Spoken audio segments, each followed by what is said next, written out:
Yeah, this is just kind of this like I kind of meditate like this sometimes. It's kind of fun because you can just run all these dudes together and go ham for like an hour and a half. But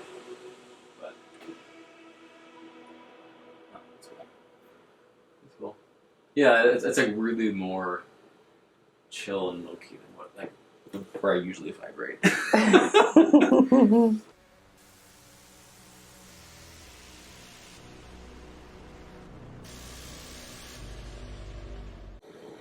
Hi, my name is Chris Cozzi, and I am the composer for Deliver Us. I think my favorite horror film has to be Hellraiser 2. And Hellraiser 2, not because it's particularly scary in the traditional sense, it has this aura of like cosmic, like otherworldly terror that you don't get very much in horror, and I love exploring the space of like there could be alternate realities where these things do exist and we're just not able to contact them. And the score helps that immensely. It's an incredible piece of music too.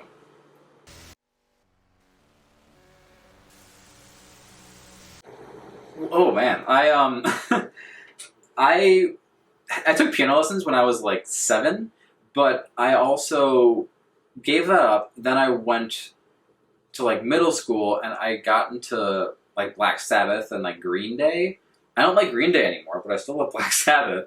But I got into like rock and heavy metal in like I don't know middle school, and then I just wanted to explore that more. And eventually, I watched a Megadeth DVD, and I was like, I want to play guitar like that. So that got me like playing music. I got more and more into like the extreme metal scene, so like black metal and death metal and all that extreme stuff. And then that eventually led to an interest in like concert music and like 20th century classical music. And I got my undergrad at Columbia College Chicago in music composition, and then I got my graduate degree also at Columbia in music composition for the screen, because that's where I realized I could make the most impact, but in an artistically satisfying way.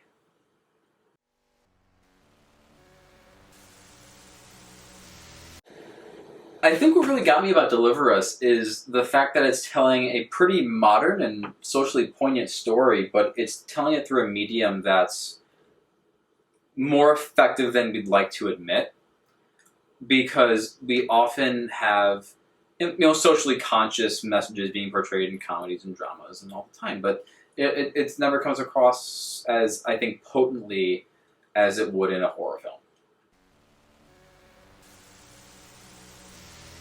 Well, actually, Terrence and I have a mutual friend and composer, Joseph Bishara, and Joe forwarded me an email from Terrence, for a composer, with, I remember, a capital D dark, capital A ambient score. And I saw that and I'm like, absolutely. So I got in touch with Terrence and here we are.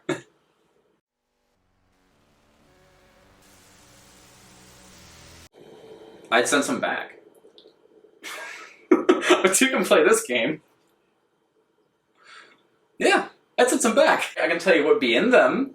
Definitely like animal bones and like pieces of human hair.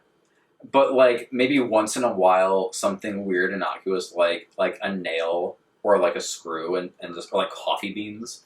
Just to like put an air of mystery into the package. Ooh, what would creep me out? I hate mannequins. Of all things, and I think it's kind of why I'm fascinated by like the idea of like mannequins in like horror movies, because they're close enough to being human, but so far away from being human that they couldn't possibly be human. And so like it's almost beyond the uncanny valley from me. It almost gets into territory of like a pale imitation, and that gets me freaked out.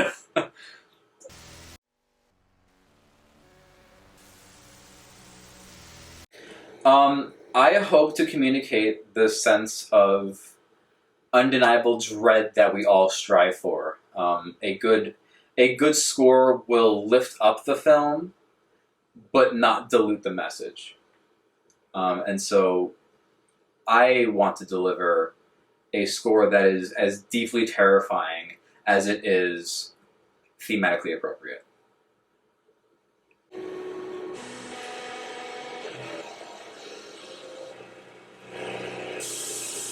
Yeah.